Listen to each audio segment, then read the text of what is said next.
today, but I strongly encourage you to read Genesis, and we're doing it together, so it's fun, and you can. It's not really that active at the moment, but we can ask questions and put some share your inputs. So today we're talking about Joseph, and actually Joseph is probably one of the most well-known narratives in the Old Testament, and is certainly one of my favorites. And Joseph's story starts with dreams. Yeah. Please raise your hand if you have a dream. I'm not talking about just random dreams, right? But like your future hopes and goals. If you have something specific dream or future hope or things like that. Anybody? Yeah? Some of us? Yeah? Timmy, is that something really personal or is that something that you can share? I can share. Yeah, please. I want to get a boat. You want to get a boat? Yeah. You want to go on a boat and you want to go fishing and you want to have the freedom. Yeah. Yeah? Okay. Anybody else? Yeah? Okay. Well, maybe I feel like more of us actually do have dreams, but you're maybe not quite, you might feel a little shy to share, but that's okay. I was like that too. But well, the truth is some of us have dreams, or we could even rephrase it as some of us have callings. Although I do believe everyone has calling, but some of us don't really know what that is at the moment, right? Some of us, you might say, I don't really have dreams currently. But the truth is, for the most of us, we all want a sense of purpose, hopes, or dreams, right? We want to have something to pursue and give meaning to life. I think we can all agree on that, yeah? Okay. So, Joseph is definitely one of those who had a dream and followed it. So let us jump into his life, and I will cover Joseph's life in 2 preachings. I cannot do justice in 1 preaching. Actually, even 2 I couldn't do it, but I'm gonna try. I hope that Joseph's life and his narratives will be a blessing to you all. So, today's main passage is Genesis 37, verse 5. Let us all read together. 3, 2, 1. Now, Joseph had a dream, and when he told it to his brothers, they hated him. Okay. You're like, why would they hate him? I would like to give you guys some context right now. So, Joseph received the dream from the Lord when he was 17 years old. Here, we can discover something really interesting. Hey, Paul. Before receiving the dream, Joseph actually lived a very comfortable life, easy life. So Jacob, actually Abraham, Isaac, and Jacob, they were all really blessed by God. So they were really rich. They were actually the richest men around in that region. And of course, because of that, his life was quite comfortable. And Joseph was the youngest son of Jacob at the time. And Jacob had more sons after that, but then at that moment when he was 17 years old, he was the youngest. So do you guys remember when we were discussing Jacob's life, that in the ancient time, the firstborn and the lastborn had a humongous differences, right? The firstborn would have, for instance, a double portion of his father's blessings and all that. So the firstborn had a lot of privilege.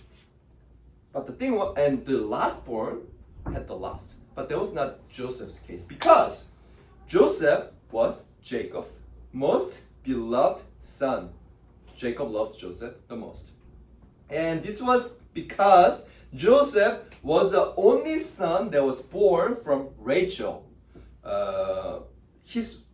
Jacob had 2 wives and 2 concubines. It was ancient time. And Rachel was the woman that he truly loved. So Joseph was only one among his brothers who wore colorful robe. At the time, trying to dye a clothing with a color was a very expensive process. And trying to do that with many different colors, they're probably valued a lot. Like in today's term, we are thinking about hundreds, thousands of dollars, because it was a really hard process. And Jacob did not give this robe to any of his brothers, but just to Joseph. Yeah, you can think about what's the most expensive brand. Hermes. Everyone would take some Nike bags, but only to Joseph, he gave Hermes. That's kind of the concept that you can understand. Anyway, but Joseph was quite prideful at the time. As a 17 years old, he knew that he had his father's back. And whenever his brothers doing some nasty stuff, and he would go to Jacob and say, hey father, though my brothers are drinking there, smoking there, whatever into the answer, right? He would give them bad reports, and Jacob would, and they would go into trouble. So naturally, Joseph's brothers did not like him. Anyway, when Joseph was 17 years old, so far life was flawless. It was perfect for him. He had no hardships. Everything was comfortable. And in that moment, he receives 2 dreams from the Lord. Now this is the first dream. It's a dream where Joseph's brothers' sheaves of wheat, that's how you gathered wheat before, but the wheat that his brothers gathered bowed down to Joseph's wheat. That was the first dream. And he shared to his brothers. Second dream was even more scandalous. The sun, the moon, and 11 stars, Joseph had 11 brothers, okay? Sun, moon, and the 11 stars bow down to Joseph. That was his 2 dreams. First dream, Joseph's brothers bowing down to Joseph. Second dream, sun and moon signifies his mom and dad, right? So Jacob and Rachel. So even his parents would bow down to Joseph. So these dreams demonstrated that Joseph would be greater than his brothers and even his parents. And I think when he had this dream, he was probably really happy. He was excited. He was like, wow, I'm gonna be better than any of you. I'm gonna be a great man, even than my parents. So he was so happy, and then he went to his brothers and said, hey guys, I know you guys are all older than me and stuff, but guess what? God told me I am going to be greater than you all. Frankly, that's what he did. Paul, how would you feel if you were one of his brothers? Angry, of course. And actually, even Jacob, whom loved Joseph more than anybody, he rebuked them. What are you doing? Are you saying that even me and your mom would worship you? Even he rebuked him. Yeah, Joseph was very immature as a 17-year-old, I would say, boy. And of course, after this incident, his brothers hated him even more. I'm sorry, Timmy, do you mind bringing me the water bottle back there? I forgot. I appreciate it. So, since that dream, Joseph probably felt, thank you so much, probably felt that his life would proceed smoothly as the dream indicated, that he would be a great man. But the reality was completely different. So, it's really interesting. Since the dream, his life turned upside down. His life became filled with hardship, suffering, and persecution. Jacob sent Joseph to another region called Shechem, where his brothers were feeding and tending sheep. And Jacob sent Joseph as a supervisor, actually. He had always special role. Supervisor to check his brother's works. And it was about 4 to 5 days journey. Now, Joseph was almost at the place where his brothers were tending sheep. And his brothers saw him from a distance, from far away. And they said to one another, and this is the word for word recorded in the Bible, here comes that dreamer. And now I'm paraphrasing. We hate Joseph so much, and now he's coming to us. This is our best chance to kill him. We hate him. Look, and we are like 5 days away from our home. There's no one around. Let's kill him and tell our father that an animal devoured him. Let's put end to this dreamer's dreams. But Reuben, who was Jacob's eldest son, first son of Jacob, suggests something else. He seemed to be the most mature. And although I think that he envied Joseph as well, but he didn't want to kill him because he knew how miserable would his death be. The sadness would overwhelm him. So Reuben handled the situation wisely and said, let's not kill Joseph, but let us throw him into this pit. Reuben actually planned to rescue Joseph after his brothers went away. And Joseph's brothers heard Reuben's plan and agreed to it. This is what they did. As soon as Joseph approached him, they stripped him out of this colorful robe that they wanted so much. They took it away and they threw Joseph into the pit. And this is how the first step of Joseph's dream began. This was the first trial.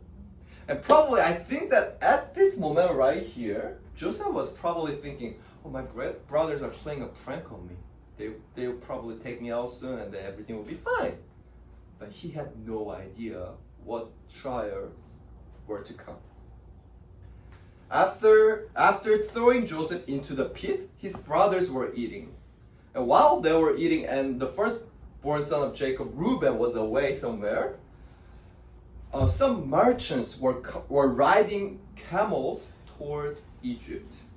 Here, Judah, another brother of Joseph, also he did not want to kill him and said, brothers, let's not kill Joseph. Let's not let him sit in the pit and let's not any animal kill him. Because even if we kill him, we don't gain anything. And I know that we hate him, but he's still our brother. He's still our blood. So, let's sell Joseph as a slave and get some money. We can at least make some money. And we'll never even see him anyway. So, Joseph's brothers sold him to merchants heading to Egypt for 20 pieces of silver. Yeah. What a great start of Joseph's dream, right? For becoming a great man. I think this must have been an unimaginable reality for Joseph. He believed that as the dream given to him by the Lord, his brothers would bow down to him. That even his father and mother would bow down to him, making him a great man. But the reality was exact opposite. He was tied to a back of camel, likely his hand being tied, and being sold into slavery in Egypt. And he was probably only wearing his underwear. His colorful robe was taken away. That is a really miserable situation, isn't it? What do you think Joseph had felt at the moment? God, are you really there? What is happening to my life? Why is this path of suffering begin? Why did my brothers abandon me? I think Joseph must have not understood at all. He must have been broken. So Joseph was sold into slavery in Egypt. He worked for a man called Potiphar. He directly worked under Pharaoh, the king of Egypt at the time. He bought Joseph, and Joseph worked as a slave in his household. But the thing was, Joseph did not give up his trust in the Lord. And whatever Joseph did, God blessed him. If he was maintaining one part of the house, somehow this part of the house would flourish. Like everyone was able to see whatever Joseph does, God blessed it. Now, Egypt was a place where people did not know who God was. They were worshipping idols of Egypt. And moreover, as Hebrew speaker, Joseph probably didn't know how to speak Egyptian. It was different culture, different language, they worship different gods. And although he was just 17-year-old youth, everyone saw Joseph and they're like, this person is blessed. this person's God is something. And I want to encourage you guys that whatever you do will be blessed, just like what Joseph did. And people around you will see you say, oh, I want to know what they have. And I bless you with that. Anyway, Joseph's master, Potiphar, realized that Joseph was a man of God. Although he didn't know who God was, he realized he was a blessed man. So Potiphar put Joseph in charge of everything in his household. So Joseph became the, in a sense, master slave. He was ruling other slaves. He was the leader in that household. That's really clear that God was still with Joseph, and Joseph still believed in God. Now, the problem is, Joseph thought everything was going well, but more hardships were about to come. Now, the scripture notes that Joseph was a very handsome young man. He was good looking. Now, when Potiphar's wife saw Joseph's good looks, she began to desire him physically. And even though she was married, Potiphar's wife tempted Joseph whenever she had the chance. Joseph said no, saying, how could I commit such an evil act against God? However, the woman's temptation did not cease. She tempted Joseph every day. Now, I want you to think about something. Sure, although Joseph definitely did receive God's blessing and became the master slave of Potiphar's house. He was in a pretty good position. But the thing was, the truth is, he was still a slave. He was living as a slave. I mean, Joseph was the most beloved son from a great family. But he had been betrayed by his own brothers and had to leave his family. He was working as a slave in Egypt. I think it would have been too easy for Joseph to think like that. God has given me such a great trial. God has given me a dream, but the reality is not at all like that. God has not been fair with me. Therefore, it is only fair if I commit an evil act against him. I feel like this is something we do as well. Whenever life is hard, whenever you face some hardship, we say, God has given me this. God, you're not fair. God, you're bad. How can you allow something like this? Therefore, I ain't gonna do A, B, and C that probably you don't like. I want to commit this sin, that sin, because you have not been fair. But he could have said, should I be faithful to God who allowed to me become a slave? Why shouldn't I sin? Why should I resist this woman's temptation when I feel lonely? But guys, Joseph remained steadfast. Joseph did not want to sin no matter what happened. He couldn't do it. He loved God too much. Joseph, he did not even look at her, who tempted him every day. Friends, I pray that you will be able to resist the temptations in your life and not even look at them. I pray that you'll be faithful people who do not sin. Even if you're in a very difficult situation like Joseph. Now, Joseph resisted the temptation by faith. But the problem was, the result was not at all what he hoped for. So, there was a time when there was only Potiphar's wife was at home. And Joseph had to do his work, right? So Joseph went to the house to do work. And the woman is again tempting him. Come to the bed with me. And she grabbed Joseph's clothes. And Joseph, he immediately fled. He didn't even discuss with her. He just left that room. I think that is the best way to do how to flee sin. Don't even discuss it. Just leave. That's what he did. He was faithful. But the Potiphar's wife held on to Joseph's clothes and she took it. So what she did was, I think her pride was really hurt. So she lied to her husband Potiphar and she said, that Hebrew slave Joseph dared to come to my room to lie with me. But when I screamed, he ran away. Who does this Hebrew slave think he is? That's what she said. Potiphar, of course, immediately believed his wife's words, and he was furious about Joseph's action. How dare he repay me like this when I loved him so much and gave him the highest position in my household? Potiphar immediately threw Joseph into a prison. Now please consider Joseph's situation once again.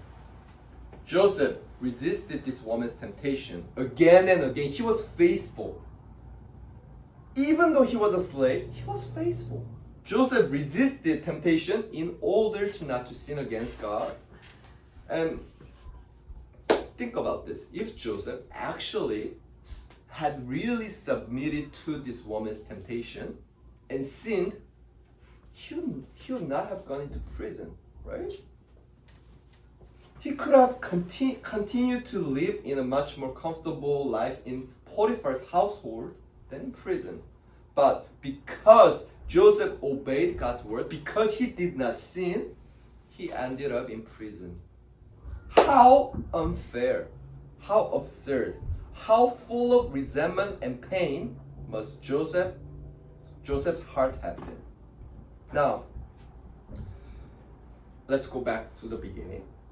17 years old Joseph. God gave him a dream. After that dream, he was sold to his brothers, became a slave, was misunderstood, and ended up in prison. On the surface, it's not fair. It's like, God, are you even there? Did not seem like God was leading Joseph. Did not seem like Joseph was getting closer to achieve his dream.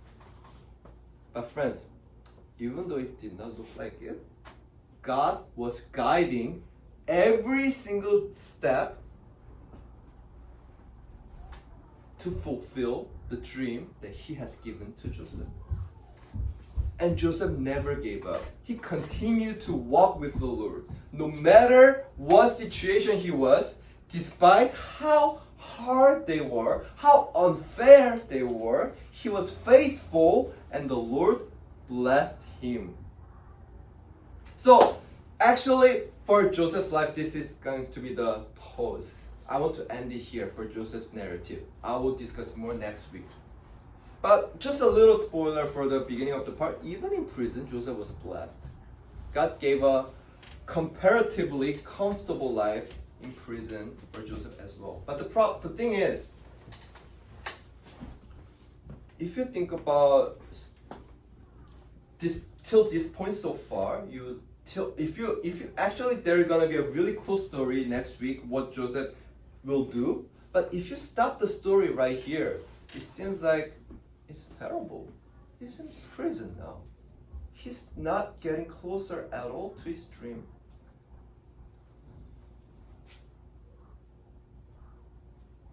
But today, what my point is, to walk towards your dream or to walk towards your calling, no matter what it is, it's never really easy. I have never met a person who said after achieving his calling, said it was easy. Even a worldly dream, to have worldly success, right? To be this rich, to have that, to become a boss, whatever it is. Even that, you don't see a person who says, I achieved my dream, and it was easy. But I think it's even more so when you have a calling from God. I think I shared with you guys before when I was like Uncha's age. For me, I don't like to do anything if I don't know the reason to, if there's no purpose. For me, I'm driven by the purpose, by a sense of longing, sense of dream. Without it, I cannot do anything. So I searched desperately for my dream. I asked daily as a teenager, as a 14-year-old. Sometimes I even skipped school and I would walk in the streets and ask, what is my purpose in life? What am I supposed to do? Is there any meaning to this life? And then one day, God actually gave me a dream. He gave me a dream. And in a sense though, a little bit, of course I cannot compare my life to Joseph, but in a sense, since that dream, a lot of my hardship started. Because trying to follow your calling is not easy. It's not easy. I had quite a comfortable life till then, but then since that moment on, trying to go to the path where God has prepared for me, I did experience a lot of hardship. I cannot compare to Joseph, but definitely I experienced complete isolation, abandonment, loneliness. There were moments in my life I said, God, this is not fair at all. I am not getting closer to my dream at all. In contrast, I feel like I'm going to complete another direction. My dream is there, but you're taking me to complete another way. But I realized something. And I'm still in the process. Like God is pruning me. He's training me to become a person that I could walk into my calling. And this is exactly what's happening to Joseph. Now,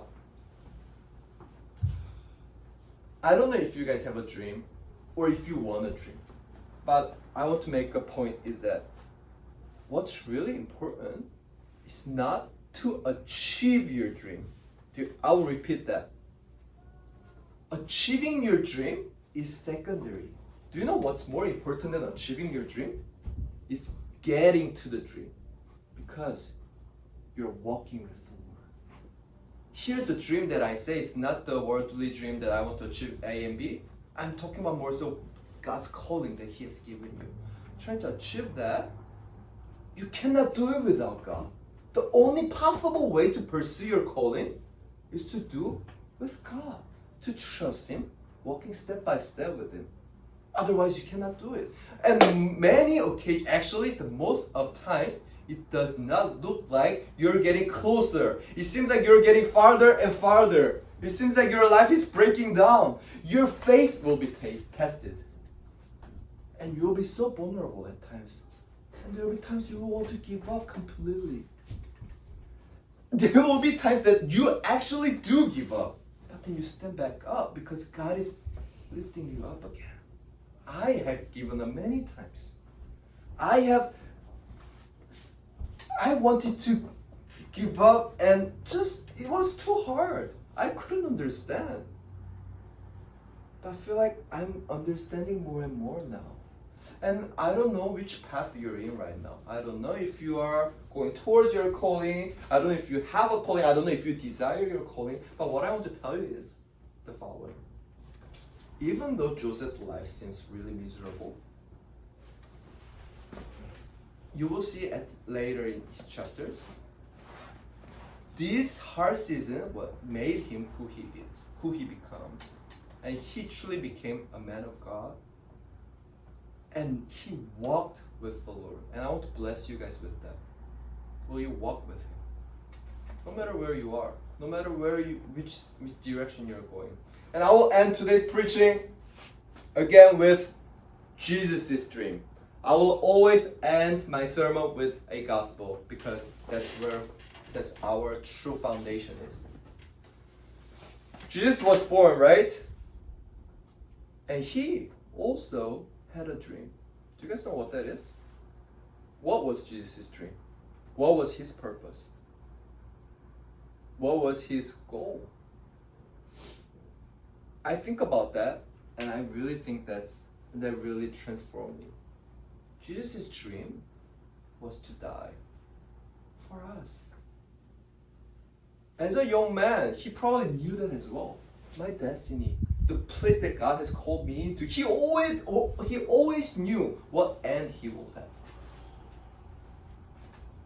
And he pursued his calling, despite all the hardship that he will have.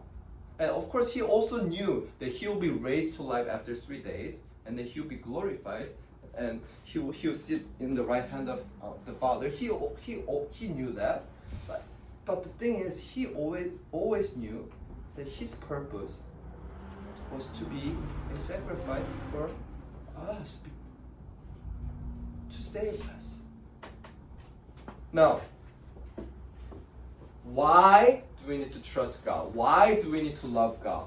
Why do we need to walk on our calling? It's not at all about because if I do that, God will bless me more. It's not that. It's also not because if I do that, it will make me more happy. No, the foundational Christian value is that we love because He loved us.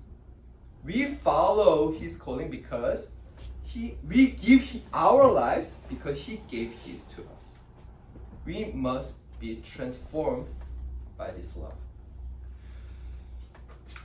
So friends, I want you guys to have a dream. I think that's a beautiful thing. I know for sure that God has a calling for each one of you. He has a special calling for each one of you. And of course, each calling will look different, whatever it is, but you have a purpose. God has a calling for you. If you know it, I bless you, continue to walk in the calling with Him. Even though everything seems like your path is just not at all looking like you're going towards your dream, as long as you trust Him, yeah, you are. If you don't know what is your calling, you need to ask. You need to find it. Because it is there. You need to have that desire. Because that's what truly gives meaning to your life. And also, that is a manifestation that God, I know that you love me and I know that you died for me. So I want to love you back. I want to love others just like you've done. So I want to dedicate my life by pursuing your calling. Can we all close our eyes? Let's take 2 to 3 minutes. I want you guys just pray and spend time with Him. You can, if you have your calling, you can ask Him, God, am I in the right place? What is the next step? How are you with me? If you don't know what is your calling, what is your purpose, why not ask Him right now? God, are you there? What do you want from me? How can I live a life